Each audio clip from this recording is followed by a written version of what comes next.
સમાચારની શરૂઆતમાં વાત કરવી છે સીએમ ભૂપેન્દ્રભાઈ પટેલે કર્યા માં નર્મદાના વધામણા નારિયેળ અને ચુંદડી અર્પણ કરી વધામણા કરવામાં આવ્યા। નર્મદા ડેમ પૂર્ણ ભરાતા 5 ગેટ ખોલવામાં આવ્યા।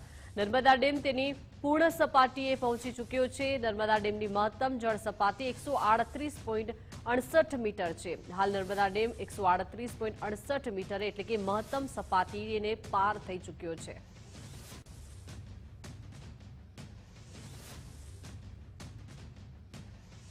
ઉકાઈ ડેમમાંથી તાપી નદીમાં પાણી છોડવામાં આવ્યું છે। 2 લાખ ક્યુસેક પાણી તાપી નદીમાં છોડવામાં આવ્યું। ઉપરવાસમાં પડેલા ભારે વરસાદને પગલે આ સ્થિતિ છે અને ઉકાઈમાંથી ગતરોજ પોણા 2 લાખ ક્યુસેક પાણી છોડાયું છે। મોડી રાત્રે તાપી નદીના જળસ્તરમાં વધારો જોવા મળ્યો। 86,124 ક્યુસેક પાણીની આવક સામે 86,124 ક્યુસેક પાણીની જાવક। કોઝવેમાંથી 1.21 લાખ ક્યુસેક પાણીનો તાપી નદીમાં ઓવરફ્લો।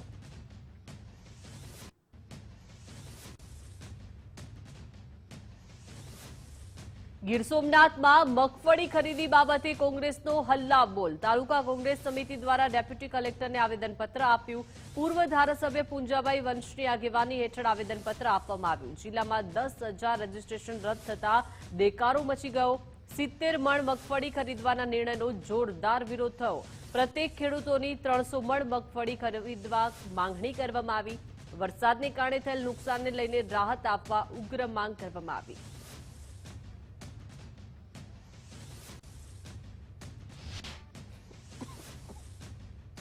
200 મણ મગફળી ખરીદવા માટેની વાત કરેલી હતી અને ખરીદાતી હતી। એમાં આજે આ વખતે ઘટાડો કરી અને 6.5 ખાંડી મગફળી છે એનો ઘટાડો કર્યો છે।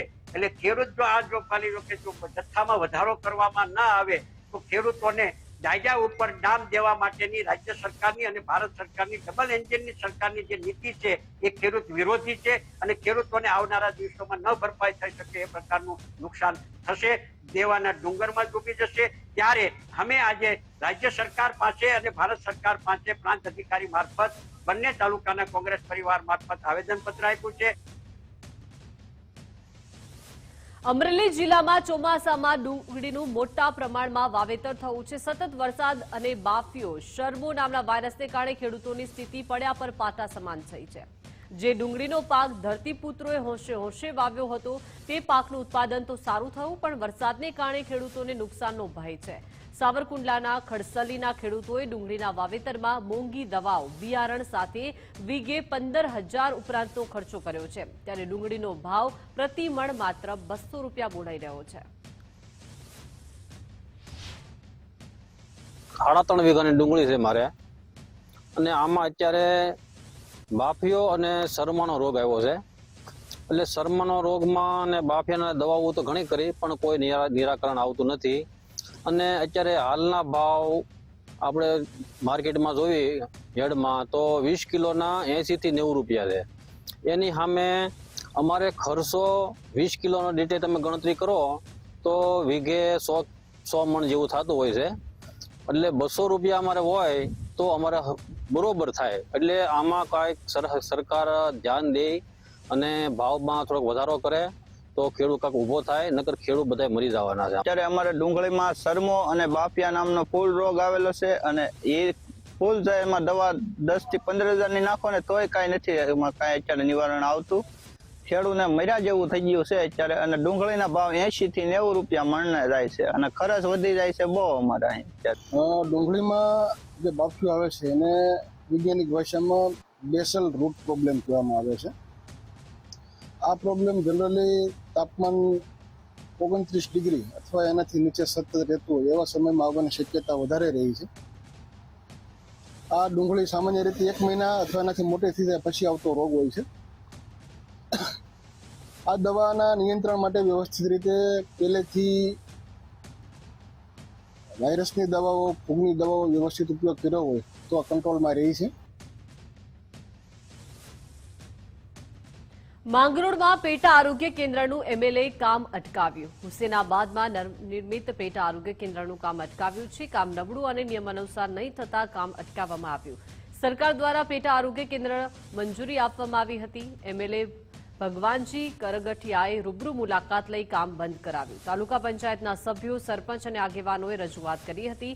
કલ્પવૃક્ષ નામની એજન્સી દ્વારા બાંધકામ કરવામાં આવતું હતું અને સમગ્ર મામલે એમએલએ ભગવાનજી કરગઠિયાએ કલેક્ટરને જાણ કરી.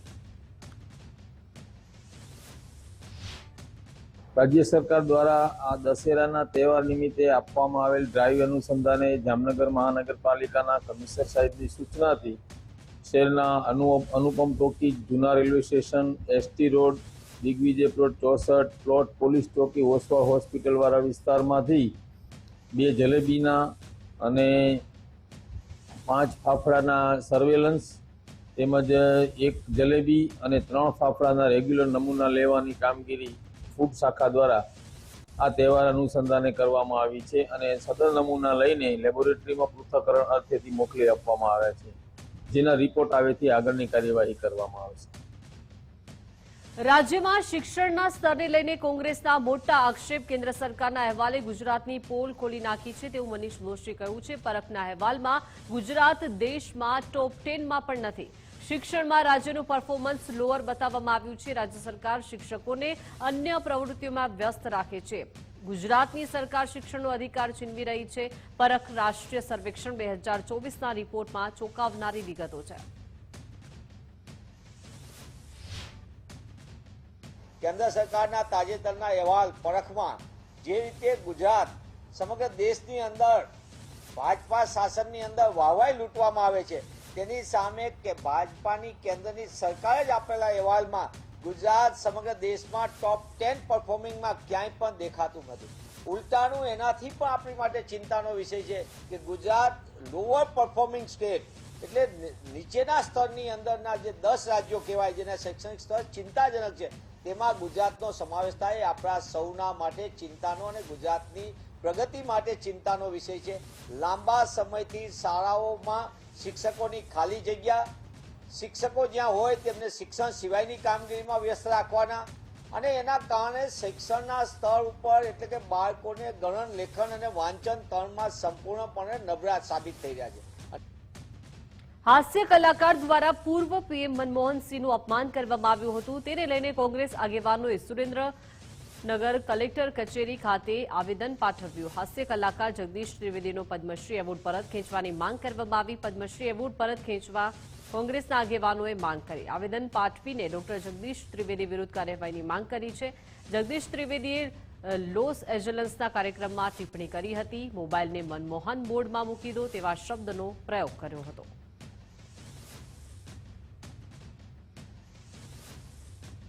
વોટ ચોરીને લઈને ગુજરાત કોંગ્રેસ કરશે મોટું અભિયાન. 3 થી 10 ઓક્ટોબર સુધી કોંગ્રેસ કરશે સહી ઝુંબેશ. કોંગ્રેસ રાજ્યભરમાં લોકોને મળીને સહી ઝુંબેશ કરશે. દેશમાં મોટા પાયે વોટ ચોરી થઈ રહી છે તેવું અમિત ચાવડાએ જણાવ્યું છે. સાથે જ જણાવ્યું છે કે ચૂંટણી પંચ નિષ્પક્ષ રીતે કામ કરતું નથી. લોકો પરેશાન છે પણ વોટ ચોરીથી ભાજપ જીતે છે. યુવાનો, મહિલાઓ, વેપારીઓ સહિતના લોકો પરેશાન છે. આ માત્ર કોંગ્રેસનું નહીં, દરેક લોકોનું અભિયાન છે. દરેક લોકો વોટ ચોરી સામે વોટ રક્ષક બને તે જરૂરી છે. નવસારીની 84 બેઠક પર ચૂંટણીમાં ગોલમાલ થઈ. લોકશાહી બચાવવા માટે લોકોએ વોટ રક્ષક બનવું જરૂરી છે.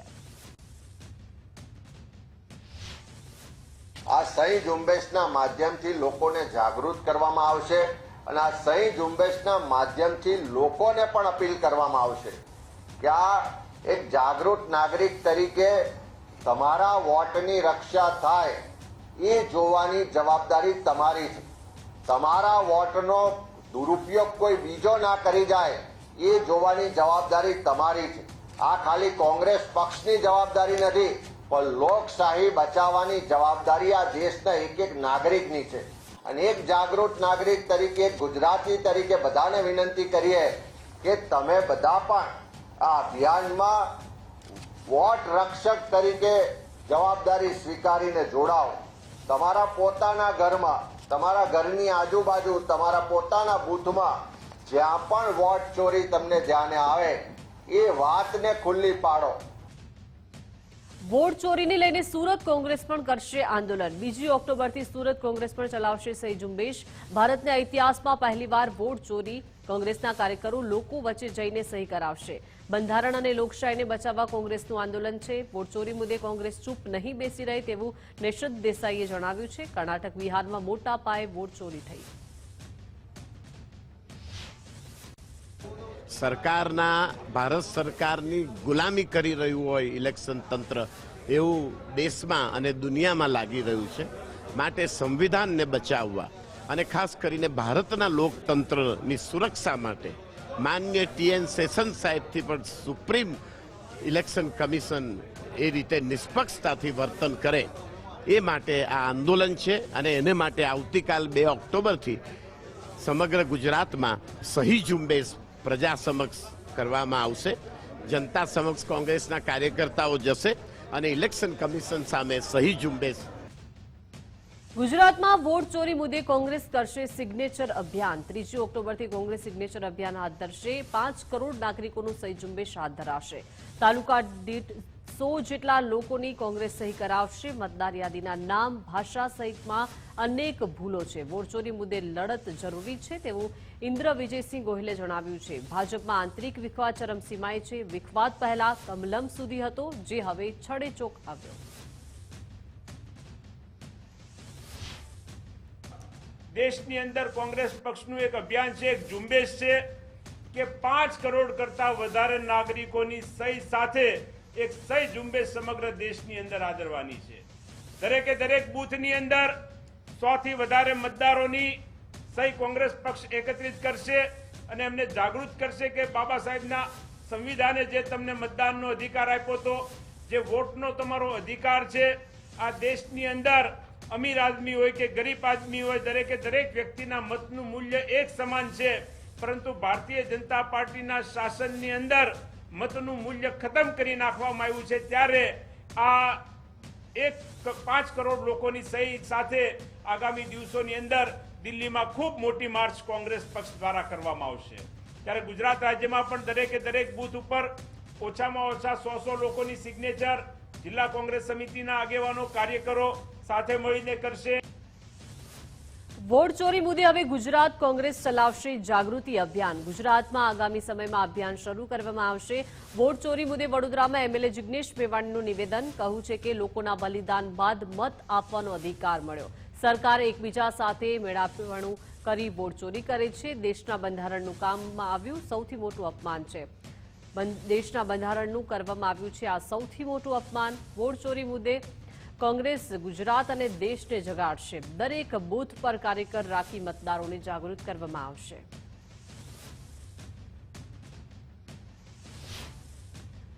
સરકારે જે વોટ ચોરીનું કૃત્ય કર્યું છે, જે વોટ ચોરીનું કૌભાંડ આચર્યું છે, એ ડોક્ટર ભીમરાવ બાબા સાહેબ આંબેડકર અને દેશના બંધારણ સાથે કરવામાં આવેલી સૌથી મોટી ગદ્દારી અને એનું અપમાન છે.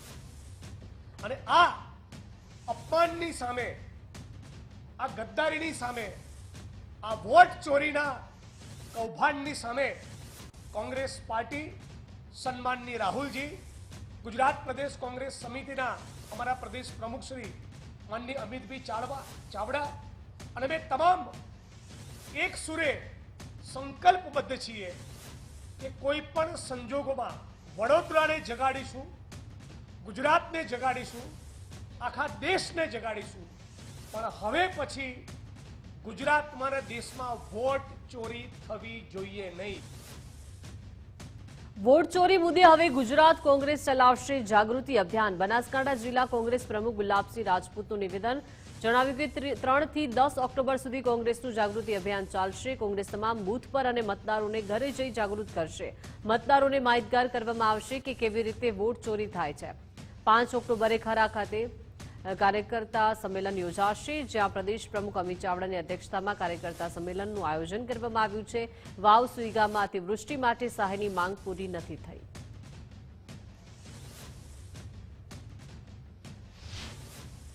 તારીખ 3 થી લઈ અને 10મી ઓક્ટોબર સુધી બનાસકાંઠા અને સમગ્ર ગુજરાતમાં કોંગ્રેસ પાર્ટી બૂથે જઈને જે વોટ ચોરીની ઝુંબેશ છે એની સહી ઝુંબેશ કરાવવાની છે.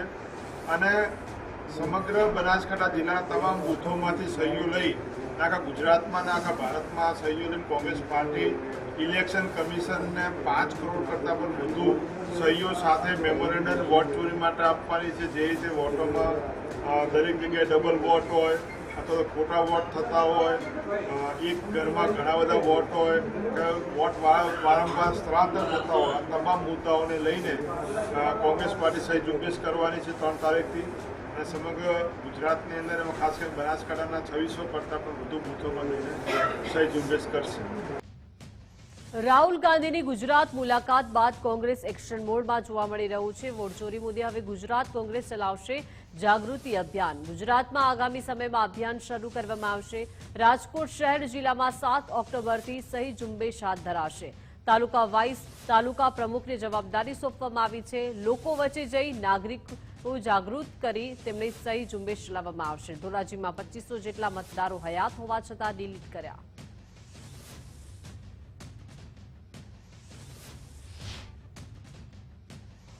ધોરાજી અને ઉપલેટા વિસ્તારની મતદાર યાદીનું માં આવા જે બોગસ મતદારો અને જે નામો ડિલીટ કરવામાં આવ્યા છે એના માટે અમારા ધોરાજી શહેર કોંગ્રેસના પ્રમુખ ભાઈ શ્રી દિનેશભાઈ આવા 2500 જેટલા મતદારો ગોઈતા છે કે જેમના નામો હયાત હોવા છતાં પણ ડિલીટ કરી દેવામાં આવ્યા છે.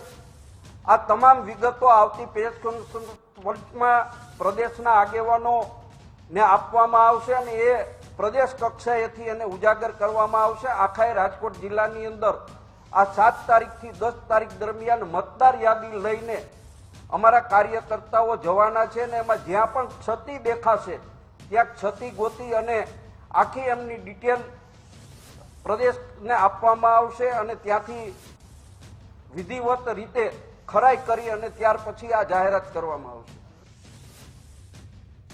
ગીર સોમનાથના ઉનામાં રોડના કામ મુદ્દે પૂજા વંશે સવાલ ઉઠાવ્યા છે. રોડ વચ્ચે વીજપોલ હોવાથી અકસ્માત થવાની ભીતિ વ્યક્ત કરી. જૂના ઉગલાથી ભડિયાદર ગામે જતા રોડના કામમાં પોલમપોલના આરોપ લગાવવામાં આવ્યા છે. યોગ્ય તપાસ સાથે કાર્યવાહીની માંગ કરવામાં આવી છે. આજે જે સડકથી મુખ્યમંત્રીની ગામની જૂના ઉગલાથી ભડિયાદરનો રોડ છે તે આપણે અનેકવાર તંત્રને રજૂઆત કરવા છતાં પોતે ધારાસભ્ય પણ વિઝિટમાં 4-5 વાર આવવા જતા છતાં પણ રોડનું કામ સાવ નબળું છે અને જ્યાં પહોળાઈ કરવામાં આવી હતી ત્યાં પહોળાઈ કરવામાં આવી નથી અને 0 થી 4 ઉગલા કિલોમીટર ગોધર્મેના ડોક્ટર ઘર સુધી એસ્ટિમેટ આપેલું છે તો એમાં રોડ અધૂરો છોડવામાં આવેલો છે. 2023માં કામ પૂર્ણ કરવાની બદલે 2026 આવ્યું છતાં પણ કામ પૂર્ણ કરવામાં આવ્યું નથી. ખેડાના નવા ફાગવેલ તાલુકાના મુખ્ય મથકનો વિવાદ. આંદોલનકારીઓ અને ગામ લોકો સાથે નેતાઓએ મુલાકાત કરી. સાંસદ દેવુસિંહ ચૌહાણ, રાજપાલસિંહ જાદવ, ધારાસભ્ય માનસિંહ ચૌહાણ, રાજેશ ચાલાએ મુલાકાત કરી. જિલ્લા ભાજપ પ્રમુખ નૈનાબેન પટેલ સહિતના આગેવાનોએ પણ મુલાકાત કરી. ક્ષત્રિય વીર ભારતીજી મહારાજના દર્શન બાદ પટાંગણમાં જાહેર મીટિંગ કરી. તમામ નેતાઓએ ફાગવેલને તાલુકા સાથે મુખ્ય મથક બનાવવાની ખાતરી આપી.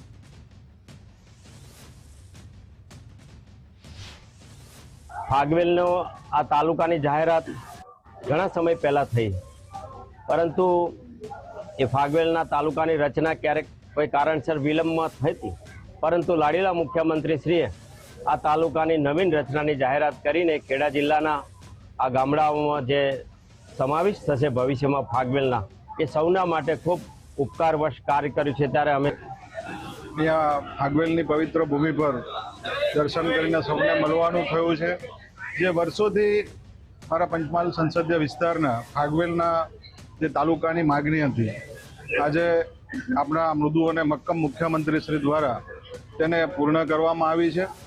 અને જે 2047નું વિકસિત ભારત જ્યારે બનવા જઈ રહ્યું છે ત્યારે અહીંયા તમામ સુવિધાઓ ફાગવેલ મુકામે ઉપલબ્ધ થાય અને ધાર્મિક અને એક આસ્થાનું કેન્દ્ર જ્યારે ફાગવેલ હોય. સરકારનો અને મોદી સાહેબનો આભાર માનીશ કે સમગ્ર ગુજરાત રાજ્યના એક આસ્થાનું કેન્દ્ર એવું ફાગવેલ ક્ષત્રિય વીર ભારતીજી મહારાજનું ધામ, જેણે એક તાલુકાનો દરજ્જો આપ્યો અને આ કામ ફક્ત ને ફક્ત જો કોઈ કરી શકે એમ હોય તો ફક્ત એ ભારતીય જનતા પાર્ટીના નેતૃત્વવાળી સરકાર જ કરી છે. આ બધેલા અહીં બેઠેલા બધા જ આગેવાનો, આપણા પંચમહાલના ખેડાના સાંસદ આદરણીય દેવસિંહજી, આપણા પંચમહાલના સાંસદ આદરણીય રાજપાલસિંહજી, નૈનાબેન આપણા જિલ્લા પંચાયતના પ્રમુખ હતા પણ આજે ભારતીય જનતા પાર્ટી ખેડાના એ પ્રમુખ છે, એમણે પણ ખૂબ આમાં રસ દાખવ્યો છે. ભાઈ શ્રી રાજેશભાઈ ઝાલા એમણે પણ ખૂબ રસ રાખી અને અહીંયા સરકાર સમક્ષ રજૂઆતો કરી. સરકારે પણ દરેકને સોંપડ્યા છે. ફાગવેલ તાલુકાને જલ્દીથી સુવિધાઓ મળે અને ફાગવેલ તાલુકાના સૌ તાલુકાના નગરજનો, તમામ ગામના સૌ આગેવાનોની જે પ્રમાણે માગણી છે અને દાદાનું આસ્થાનું કેન્દ્ર કહેવાય એ રીતે જોતા ફાગવેલને જ તમામ સુવિધાઓ મળે, હેડક્વાર્ટર પણ મળે એની ચિંતા પણ સરકારે કરી છે. બનાસકાંઠામાંથી વિભાજન થઈ આવતીકાલથી વાવ થરાદ જિલ્લો બનશે. 8 તાલુકા સાથેનું વાવ થરાદ જિલ્લાનું વડું મથક થરાદ રહેશે. સરદાર સરોવર નિગમની વહીવટી કચેરીમાં કલેક્ટર કચેરી રહેશે. કલેક્ટર JS પ્રજાપતિ અને DEO કાર્તિક જીવાણીની નિમણૂક. જિલ્લા પોલીસ વડા તરીકે ચિંતન તેરૈયાની નિમણૂક કરવામાં આવી છે. રાહ અને ધરણીધરમાં મામલતદાર અને તાલુકા પંચાયતી કચેરીઓ પણ શરૂ થશે.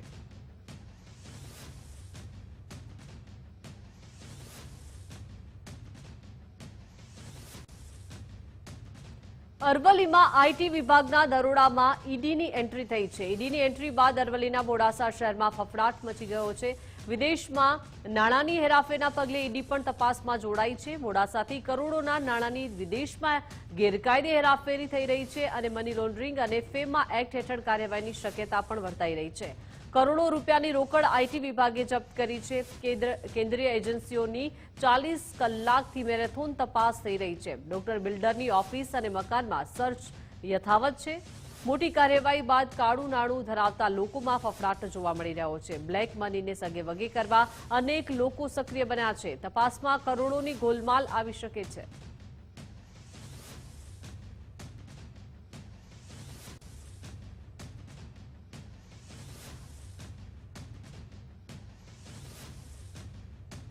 અમદાવાદમાં ગરબા આયોજકોને ત્યાં જીએસટીના દરોડા. ગરબાના પાસ વેચાણ પર કરચોરીની આશંકા છે.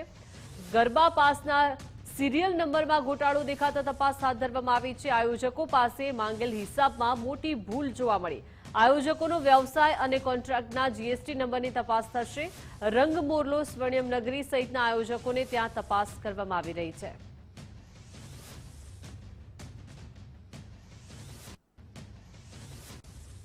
સુરત શહેરના 6 ગરબા આયોજકો પર જીએસટીના દરોડા. જીએસટી ચોરીની આશંકાએ જીએસટી વિભાગ દ્વારા તપાસ હાથ ધરવામાં આવી છે. પાસ માટે એક દિવસના 1000 વસૂલવામાં આવ્યા છે. 1000 થી લઈને 5000 સુધી વસૂલવામાં આવી રહ્યા છે. પાણીની બોટલના પણ 100 રૂપિયા વસૂલવામાં આવ્યા છે. વાહન પાર્કિંગ માટે પણ 1000 સુધીની વસૂલાત થઈ રહી છે.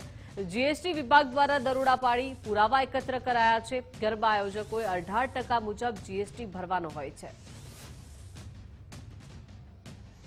દેશભરમાં નવરાત્રીની ધામધૂમથી ઉજવણી વચ્ચે પશ્ચિમ બંગાળમાં પણ દુર્ગા પૂજા મહોત્સવનો ઉત્સાહ જોવા મળ્યો છે. અમદાવાદમાં પણ એરપોર્ટ વિસ્તારમાં 28 વર્ષથી દુર્ગા પૂજાનું આયોજન થાય છે, જેમાં બંગાળી સમાજ સાથે અન્ય પ્રાંતના લોકો ઉત્સાહથી જોડાય છે. નવરાત્રીના ચોથા દિવસથી શરૂ થતો આ ઉત્સવ આઠમ અને દશમના દિવસે વિશેષ મહત્વ ધરાવે છે.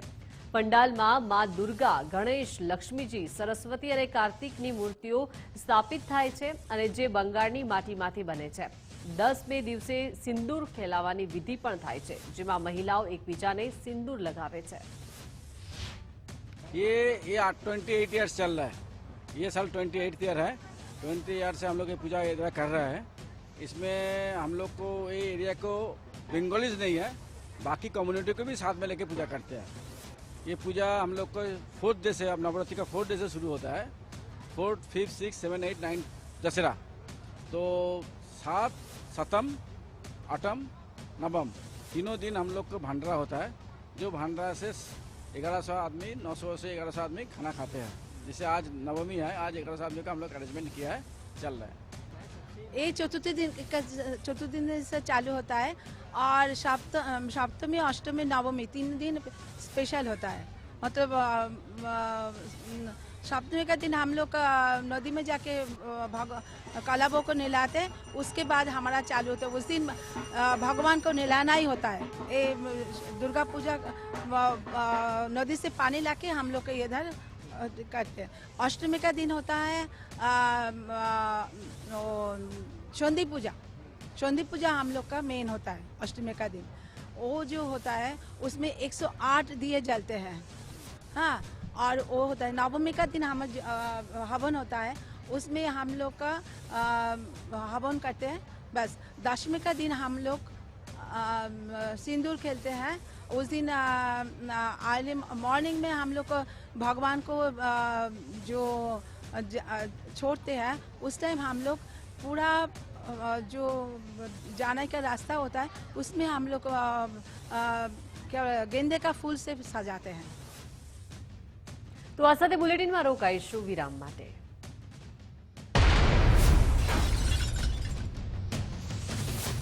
ઓફિસની સાથે થાક ફ્રી, એટલે જ 4 સંતૂર લાઈનની સાથે એક સાબુ ફ્રી। 4 સંતૂર લાઈન સાથે બધું એક ફ્રી। વાહ, શાનદાર। Welcome back. રાજકોટમાં દશેરા પહેલા ફરસાણ વેપારીઓને ત્યાં તપાસનો ધમધમાટ। મનપાએ તહેવારને લઈને 32 મીઠાઈ ફરસાણના નમૂના લીધા। લૂઝ સાટા, બરફી, જલેબીના નમૂના મનપા આરોગ્ય વિભાગે લીધા છે। બાલાજી જય સિયારામ ફરસાણ પર તપાસ કરવામાં આવી। દિવાળી તહેવાર પહેલા મીઠાઈ નમૂના લેવામાં આવ્યા છે। મનપાએ કાજુ કતરી, ગાંઠિયાના નમૂના લેબમાં મોકલ્યા।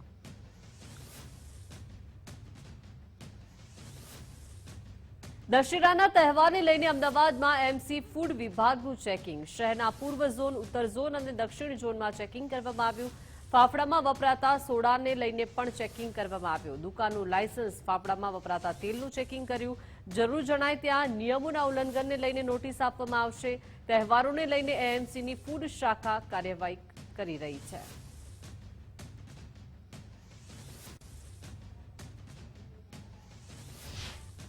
આરોગ્ય વિભાગ દ્વારા અલગ અલગ ટીમો બનાવી અલગ અલગ જગ્યાએ ફાફડા અને જલેબી વેચતા મંડપ અને દુકાનોમાં ચેકિંગ હાથ ધરી રહ્યું છે।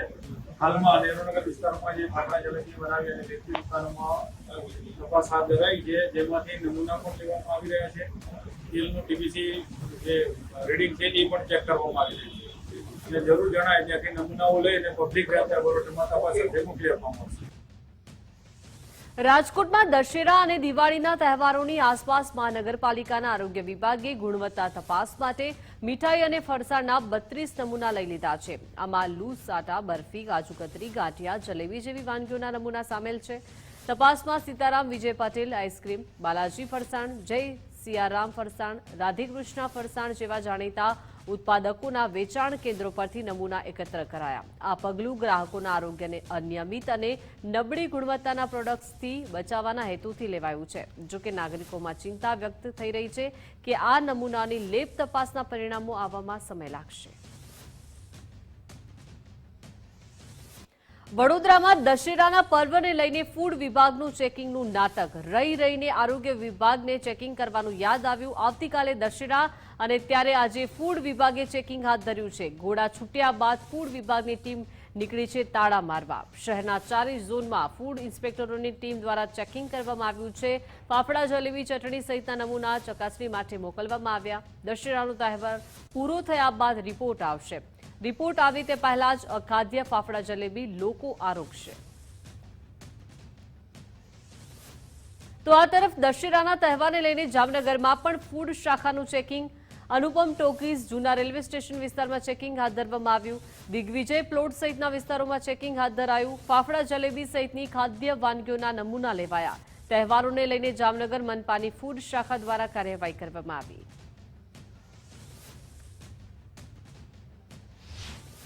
જામનગર મહાનગરપાલિકાના કમિશનર સાહેબની સૂચનાથી શહેરના અનુપમ ટોકી, જૂના railway station, ST road, Digvijay plot 64, plot police ચોકી, ઓસવાળ હોસ્પિટલવાળા વિસ્તારમાંથી 2 જલેબીના અને 5 ફાફડાના સર્વેલન્સ તેમજ 1 જલેબી અને 3 ફાફડાના રેગ્યુલર નમૂના લેવાની કામગીરી ફૂડ શાખા દ્વારા આ તહેવાર અનુસંધાને કરવામાં આવી છે। બોટાદમાં ડિફેન્સના રો અધિકારી તરીકેની ઓળખ આપી નોકરીની લાલચમાં ફસાવી છેતરપિંડી કરનારને એલસીબીની ટીમે ઝડપી લીધો છે। પોલીસે 2 શખ્સો સામે ગુનો નોંધી વધુ તપાસ હાથ ધરી છે। ગઢડા રોડ પર આવેલી લક્ષ્મીનારાયણ સોસાયટીમાં રહેતો મહેશભાઈ ઈસામલિયા પોતાને ડિફેન્સના રો અધિકારી તરીકે ઓળખ આપતો હતો અને લોકોને નોકરીની લાલચ આપી રૂપિયા પડાવવાનું કામ કરતો હતો। આરોપીએ નકલી આઈડી બનાવડાવ્યું હતું। આરોપી અત્યાર સુધી કેટલા લોકો સાથે છેતરપિંડી કરી એ દિશામાં પોલીસે તપાસ તેજ કરી છે। ગઈકાલ બોટાદ જિલ્લા એલસીબી નાઓએ એક ઈસમની ધરપકડ કરી છે, જેનું નામ મહેશ કિસ્મતભાઈ ઈસામલિયા છે. આ વ્યક્તિ પોતાની જાતને રો એજન્ટ બતાવતો અને એની પાસે ઇન્ડિયન ડિફેન્સના માર્કાનું એક આઈ કાર્ડ મળી આવ્યું, ગવર્મેન્ટ ઓફ ઇન્ડિયા લખેલું, અને એ પોતાની જાતને ડુપ્લિકેટ રો એજન્ટ તરીકે એ પકડાઈ ગયો છે અને પોતાને રો એજન્ટ ગણાવતો હતો. એ અનુસંધાને એલસીબીએ ધારાધોરણ મુજબ ફરિયાદ દાખલ કરી છે, આરોપીની ધરપકડ કરી છે. તપાસ દરમિયાન અમને એવું જાણવા મળેલ છે કે આ વ્યક્તિ કે જે નોકરી વાંચુક યુવાનો હોય એમની પાસેથી રોની અંદર ભરતી કરવા અંગે નાણાં પડાવ્યા છે અને છેતરપિંડી કરી છે. અને યુવાનોને એમ કહેતો કે આ રોની ભરતી છે એટલે બહુ સિક્રેટ હોય એટલે કોઈને વાત કરવાની નથી. એટલે મારે બોટાદ જિલ્લાની અને બોટાદ શહેરની જનતાને અનુરોધ છે કે કોઈ બી વ્યક્તિ આ વ્યક્તિની છેતરપિંડીનો ભોગ બન્યો હોય તો એ વિના સંકોચે બોટાદ ટાઉન પોલીસ સ્ટેશન અને એસપી કચેરી બોટાદ ખાતે સંપર્ક કરે, જેથી આ ઇસમ વિરુદ્ધ અન્ય છેતરપિંડીની કાર્યવાહી કરી શકે. સુરતમાંથી ઝડપાયો વધુ એક મુન્નાભાઈ એમબીબીએસ. ઊન વિસ્તારમાંથી બોગસ તબીબ ઝડપાયો છે. ડિગ્રી ન હોવા છતાં એલોપેથીની પ્રેક્ટિસ કરતો હતો.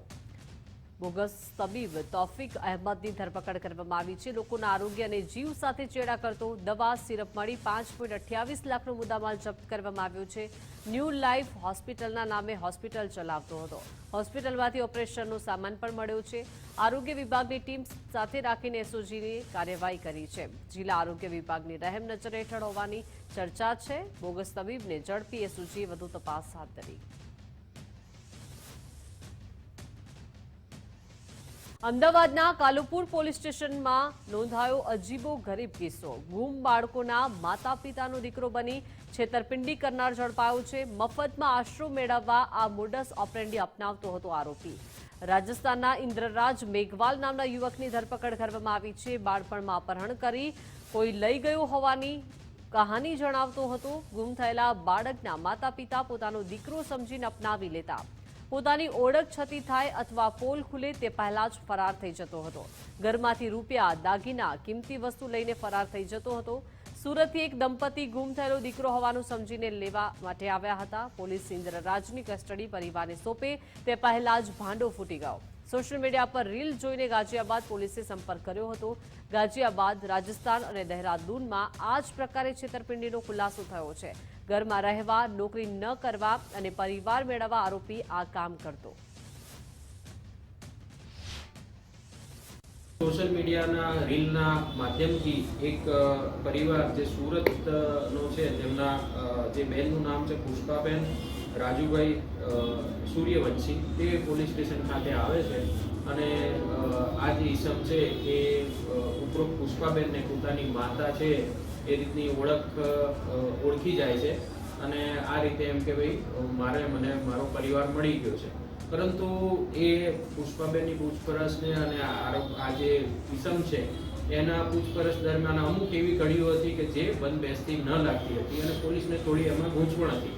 તો આ ગાઝિયાબાદના શાહીબાબાદ પોલીસ સ્ટેશનથી ફોન આવે છે અને ફોનમાં તે લોકો ત્યાંના જે પોલીસ અધિકારી કર્મચારી છે એ જણાવે છે કે ઉપરોક્ત જે ઈસમ આપના પોલીસ સ્ટેશન ખાતે આવેલો છે તો એ તો એક ઠગ છે અને આ રીતે અહીંયા ગાઝિયાબાદમાં પણ એને એક પરિવાર સાથે આ જ રીતે આ જ પ્રકારની જે વાર્તા છે એ વાર્તા કહી અને એક પરિવાર સાથે એને ઠગાઈ કરેલી છે.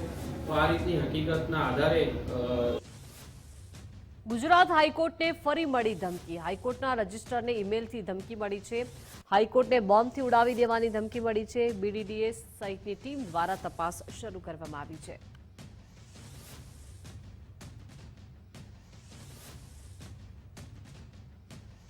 અમદાવાદ ગ્રામ્ય પોલીસ સ્ટેશનના બોપલ પોલીસ સ્ટેશનના પીઆઈ અને તેમના સ્ટાફની સતર્કતા અને સમય સૂચકતાને કારણે પતિ પત્ની અને બાળકોનો જીવ બચ્યો છે. બોપલ પોલીસ સ્ટેશનના પોલીસ ઇન્સ્પેક્ટર બીટી ગોહિલ અને તેમના ડ્રાઈવર નવરાત્રી બંદોબસ્ત સંદર્ભે બોપલ વિસ્તારમાંથી પસાર થઈ રહ્યા હતા. તે જ દરમિયાન તેમણે Bopal Indian oil petrol pump નજીક દેવદર્શન એપાર્ટમેન્ટ બહાર રસ્તા પર એક મહિલા અને પુરુષ તેના બાળકો સાથે બેઠા હતા. બાળક અને મહિલા આક્રંદ કરી રડી રહ્યા હતા, જેથી પોલીસ ઇન્સ્પેક્ટરે પોતાનું વાહન રોકાવી નીચે ઉતરીને તપાસ કરી. બાળક અને મહિલા સાથે વાત કરતા હકીકત જાણવા મળી કે બંને પતિ પત્ની છે અને તેમનો બાળક છે. પતિ અને પત્નીએ ઉધઈ મારવાની દવા પીને આપઘાતનો પ્રયાસ કર્યો હતો. ગરગંગાસમાં બંને વચ્ચે તકરાર ચાલતી હતી, જેથી બંને કંટાળીને આપઘાતનો પ્રયાસ કર્યો હોવાની હકીકત સામે આવી છે. આ ઉપરાંત સૌથી મહત્વપૂર્ણ હકીકત એ પણ સામે આવી છે કે આપઘાત પ્રયાસ કરનાર વ્યક્તિ પોતે વકીલ છે અને અમદાવાદ જિલ્લા ભાજપ એસસી મોરચાનો પ્રમુખ છે. પતિ અને પત્નીએ ઝેરી દવા પી લીધી હતી, જેથી પીઆઈએ પોતાના હાથની આંગળીઓ ઝેરી દવા પીનાર પુરુષના મોંમાં નાખીને વોમિટ કરાવી ઝેરી દવાની અસર ઓછી થઈ અને હોસ્પિટલમાં સારવાર માટે ખસેડાયા.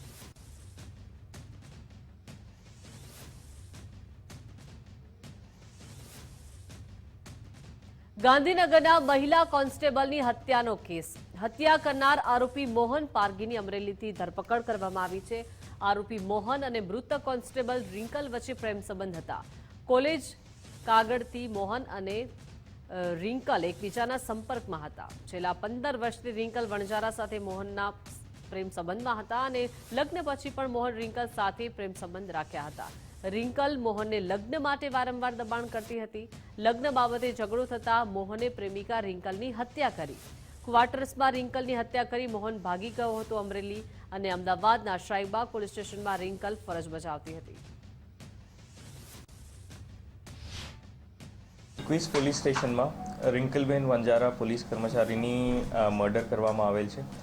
આ મર્ડરની તપાસ ગાંધીનગર પોલીસ 8 ઘંટામાં બેડ ઉકેલ કરવામાં આવેલ છે અને અમરેલી પોલીસની મદદથી આરોપીની અમરેલી શહેરમાંથી ધરપકડ કરવામાં આવેલ છે. આરોપીનું નામ મોહન પારગી છે અને આ બંનેની વચ્ચે પ્રેમ સંબંધ હતા ઘણી લાંબા સમયથી. રિંકલબેન મોહનભાઈને શાદી માટે પ્રેશર કરતી હતી અને મોહનભાઈને શાદી નથી કરવાનું, એને લીધે એને ગળું દબાઈને એને મર્ડર કરવામાં આવેલ છે. લગભગ આ બંને એકબીજાની 12-15 વર્ષથી ઓળખે છે અને કોલેજ સાથમાં કરેલું છે અને કોલેજ ટાઈમમાંથી એને વચ્ચે પ્રેમ સંબંધ હતું અને મોહનભાઈની બીજા કોઈની સાથે વચ્ચે લગ્ન થઈ ગયું. તેમ છતાં એના રિલેશન કન્ટિન્યુ હતા અને રિંકલબેન એને પ્રેશર કરતી હતી કે શાદી કરવા માટે. તો એને મોહનભાઈને શાદી નથી કરવાનું, એને લીધે કાલે એ અમરેલીથી આવ્યા, પરમ દિવસે આવ્યા અને રાતે એને ઘર ઉપર ગયા અને મર્ડર કરીને અમરેલી પાછા નીકળી ગયા. રાજકોટમાંથી ઝડપાયેલા 3 આતંકીઓને આકરી સજા ફટકારવામાં આવી છે. સેશન્સ કોર્ટે 3 આતંકીઓને અંતિમ શ્વાસ સુધીની સજા ફટકારી છે.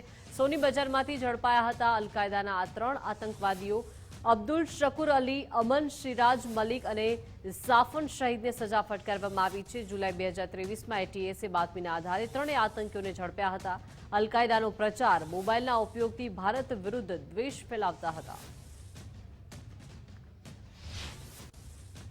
ત્યારે પોલીસ તપાસના અંતે ખબર પડી કે આ તો નાનકડા એક પપેટ જેવું છે, પૂતળા છે. આ સંચાલન બીજે બહુ દૂરથી થાય છે અને વેસ્ટ બેંગાલથી અહીંયા રાજકોટમાં આવીને આ લોકો રહે છે થોડા સમયથી અને આવા ઘણા બધી જગ્યાએ માણસોને રાખેલા છે. એમનો આખો કેસ ચાલી ગયો અને એમની પાસેથી જે મળી આવે ને, જે વસ્તુઓ મળી આવી, પિસ્તલ મળી આવી, 18 કાર્ટ્રિજ મળી આવ્યા, હિદાયતના સાહિત્યો મળી આવ્યા, કુરાનના અમુક સાહિત્યો મળી આવ્યા. આના ઉપરથી સાબિત થઈ ગયું કે ભાઈ આ લોકો દેશ વિરોધી, દેશની અખંડિતતા છે એ તોડવા માટેના પ્રયાસો કરે છે. એટલે ઇન્ડિયન પિનલ કોડની કલમ 121A હેઠળ એમની સામે ચાર્જ લીધો અને આર્મ્સ એક્ટ હેઠળનું પિસ્તલ હતું એટલે, અને બંનેમાં કોર્ટે એમને તકસીર અને આપણી દલીલો બધી માન્ય રાખી અને IB પઠાણ સાહેબ છે અહીંયા અધિક સેશન જજ, એમને ત્રણેયને અંતિમ શ્વાસ સુધી આજીવન કેદની સજા, સખ્ત કેદની સજા ભોગવવાનો. રાજકોટમાં ઇન્દિરા સર્કલ પાસે અકસ્માત થયો હતો. સિટી બસના ડ્રાઈવર શિશુપાલ રાણાને જામીન મળ્યા છે. હાઈકોર્ટ દ્વારા શિશુપાલ રાણાને જામીન આપવામાં આવ્યા છે. સિટી બસની અડફેટે 4 લોકોના મોત થયા હતા.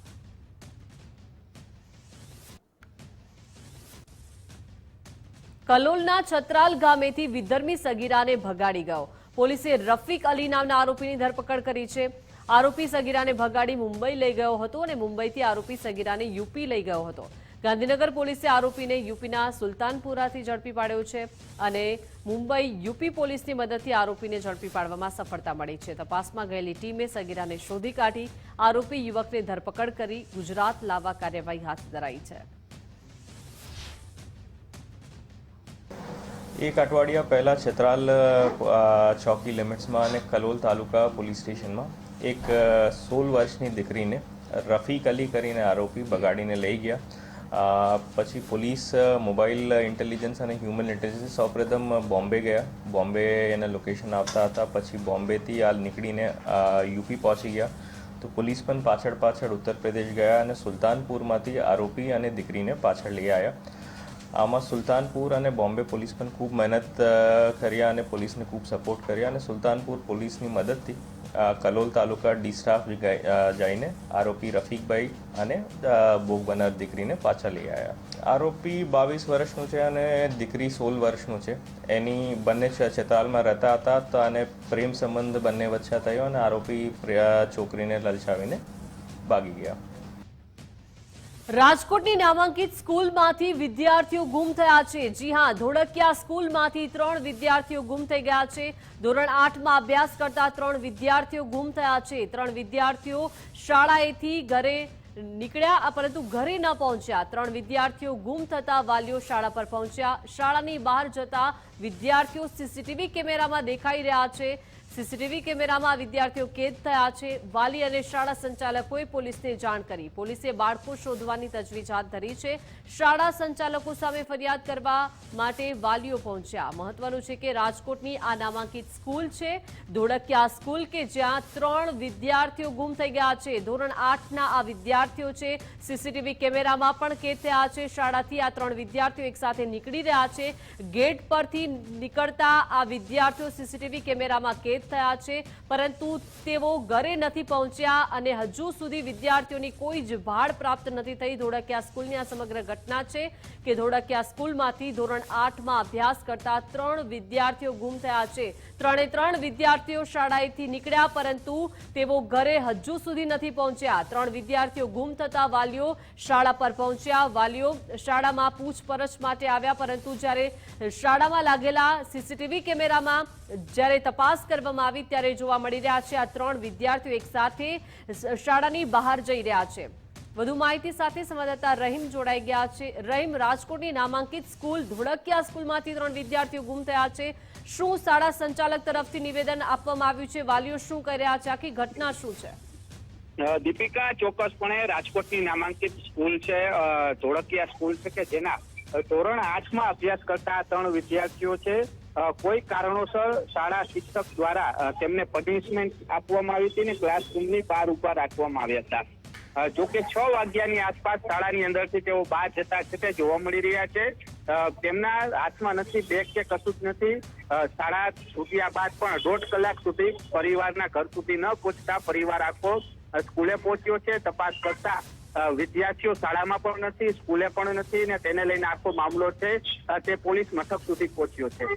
જે માતા છે તે રુદ્ર સ્વરૂપ છે જોવા મળે છે. એક બાળક તેનો ગુમ થયો છે અને શાળા સંચાલકોને કશું જ ન પડ્યું હોય તેવું વાત છે તે સામે આવી હતી. શાળા સંચાલકો છે તે શાળા મૂકીને જતા રહ્યા છે પરંતુ જે આસિસ્ટન્ટ સ્ટાફ છે તે અત્યારે વાલીઓને સમજાવટ કરી રહી છે.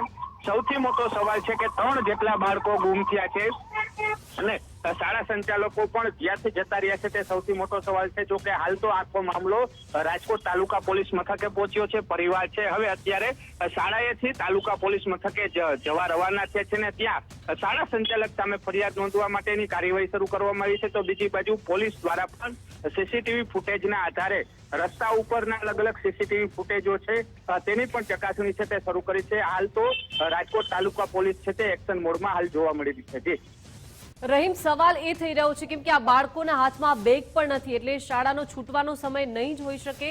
એટલે શાળા સંચાલક દ્વારા શું નિવેદન આપવામાં આવી રહ્યું છે? કયા સમયે આ બાળકો નીકળી રહ્યા છે શાળાથી બહાર? રહીમ, વિગત સામે આવી છે. શાળામાંથી 6 વાગ્યાની આસપાસ જતા હોય તેવું પ્રાથમિક વિગત સામે આવી છે. જોકે ત્યારબાદ વિદ્યાર્થીઓ કયા બાજુ જઈ રહ્યા છે તેને લઈને પ્રાથમિક પોલીસ છે તેની મહત્વની વિગત એ છે કે વિદ્યાર્થીઓ પહેલા મળી જાય તેવા પ્રયાસો છે તે હાલ કરવામાં આવી રહ્યા છે. અલગ ટીમો દ્વારા સીસીટીવી ફૂટેજ છે તેની ચકાસણી છે તે શરૂ કરવામાં આવી છે. શાળા સંચાલકોની સૌથી મોટી જવાબદારી એ ઉત્પન્ન થઈ છે કે સિક્યુરિટી ગાર્ડ રાખ્યા છે. વિદ્યાર્થીઓ એકલા જઈ રહ્યા છે નથી, તેના હાથમાં બેગ તો સિક્યુરિટી ગાર્ડ પણ તેને રોકતો નથી તે પણ એક સૌથી મોટો સવાલ છે. સિક્યુરિટી ચેમ્બર છે તે પણ સીસીટીવીમાં જોવા મળી છે કે સિક્યુરિટીની ઓફિસ ત્યાં છે પણ ત્યાં સિક્યુરિટી પણ જોવા નથી મળતો કે તે બાળકોને કોઈ રોકી નથી રહ્યું, તે પણ એક સૌથી મોટો સવાલ ઉત્પન્ન થઈ રહ્યો. એટલે કહી શકાય શાળાની સૌથી મોટી બેદરકારી છે તે અત્યારે સામે પણ આવી છે. હાલ તો પોલીસની જે પ્રાથમિક જે વિગત છે, સૌથી પહેલા વિદ્યાર્થીઓ છે તેને શોધવામાં લાગી છે. શાળા સંચાલકો તરફથી હાલ પણ એક પણ વિગત સામે મીડિયા સમક્ષ જાહેર નથી કરવામાં આવી. ખાલી એટલું જ જાણ કરવામાં આવ્યું છે કે 8મા ધોરણના વિદ્યાર્થીઓ હતા, પનિશમેન્ટ આપવામાં આવી હતી ને બહાર હતા અને કહ્યા વગર બહાર નીકળી ગયા છે. બસ આ જ પ્રકારનું નિવેદન છે તે શાળા સંચાલકો સામે આપ્યું છે. પરંતુ સૌથી મોટો સવાલ એ ઉત્પન્ન થઈ રહ્યો છે કે વિદ્યાર્થીઓ ગુમ થયા છે અને શાળા સંચાલકો, મુખ્ય સંચાલકો છે તે હાલ શાળા મૂકીને જતા રહ્યા હોવાની વિગત સામે આવી છે. જી રહીમ, આભાર સમગ્ર વિગત આપવા બદલ. તો આ તરફ સુરતમાં યુવક યુવતીનો બીભત્સ વિડીયો સામે આવ્યો છે. યુવાને યુવતી સાથે ગરબા ગ્રાઉન્ડમાં બીભત્સ ચેનચાળા કર્યા છે. ખેલૈયાએ મોબાઈલમાં યુવક યુવતીનો વિડીયો બનાવ્યો છે. લોકોએ યુગલને માર માર્યો હોવાની પણ ચર્ચા છે. બાજુમાં અન્ય લોકો બેઠા હોવા છતાં બીભત્સ હરકત કરવામાં આવી છે. લોકો શોભજનક સ્થિતિમાં મુકાય તેવી હરકત કરવામાં આવી છે. વાયરલ વિડીયો પોલીસ માટે તપાસનો વિષય બન્યો છે. વધુ માહિતી સાથે સંવાદદાતા રાકેશ જોડાઈ ગયા છે. રાકેશ, સુરતનો સમગ્ર આ વિડીયો સામે આવ્યો છે, શું માહિતી મળી રહી છે આ વિડીયો અંગે? જી, સુરતના સોશિયલ મીડિયા ઉપર હાલ આ વિડીયો વાયરલ થયો છે અને આ વાયરલ વિડીયો સુરતના ડુમ્મસ સ્થિત આયોજિત ગરબા સ્થળનો હોવાનું માનવામાં આવી રહ્યું છે. જે ચાલુ ગરબા સ્થળે છે તે એક સોફા પર આ યુગલ છે તે બેઠું છે અને જે બેબસ ચેનચાળા પણ છે તે હાલ કરી રહ્યા છે. ત્યારે આ વાયરલ વિડીયો છે તે ત્યાંના જ એક સ્થાનિક ખેલૈયા દ્વારા ઉતારી અને સોશિયલ મીડિયા પર વાયરલ કરવામાં આવ્યું હોવાની ચર્ચા છે. જોકે બીજી બાબત એ પણ મહત્વની બનીને સામે આવી છે કે આ વાયરલ વિડીયો બાદ જે યુગલ હતું તેને માર પણ મારવામાં આવ્યો હોવાની જે ચર્ચા છે તે ખૂબ જ જોરશોરથી ચાલી રહી છે. પરંતુ વાયરલ વિડીયોમાં જે પ્રમાણેની સ્થિતિ હાલ જોવા મળી રહી છે તેને લઈને આજુબાજુમાં બેઠેલા અન્ય ખેલૈયાઓ પણ છે તે ક્ષોભજનક સ્થિતિમાં છે તે મુકાઈ જાય છે. વાયરલ વિડીયો પોલીસ માટે તપાસનો વિષય બની રહ્યો છે. એટલે ખરેખર વાયરલ વિડીયો ડુમ્મસ રોડના કયા ગરબા આયોજન સ્થળના છે તે પોલીસ માટે તો હાલ તપાસનો વિષય બની રહ્યો છે. પરંતુ પોલીસ આ વાયરલ વિડીયોને લઈ કઈ રીતની કાર્યવાહી કરશે તે એક હાલ ચર્ચાનો વિષય બન્યો છે. જ્યાં માં અંબાની આરાધના અને ભક્તિ કરવાનું જે આ દિવસો ચાલી રહ્યા છે ત્યારે આ પ્રમાણેની જે ઘટના છે તેને ખૂબ જ લોકો શરમજનક ઘટના ગણાવી રહ્યા છે અને યુગલ સામે ભારે ફિટકાર પણ વરસાવી રહ્યા છે. જી આભાર રાકેશ વિગત આપવા બદલ.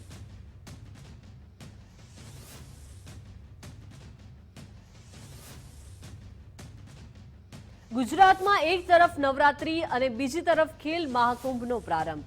રમતગમત મંત્રી હર્ષભાઈ સંઘવીએ ખેલ મહાકુંભનો શુભારંભ કરાવ્યો.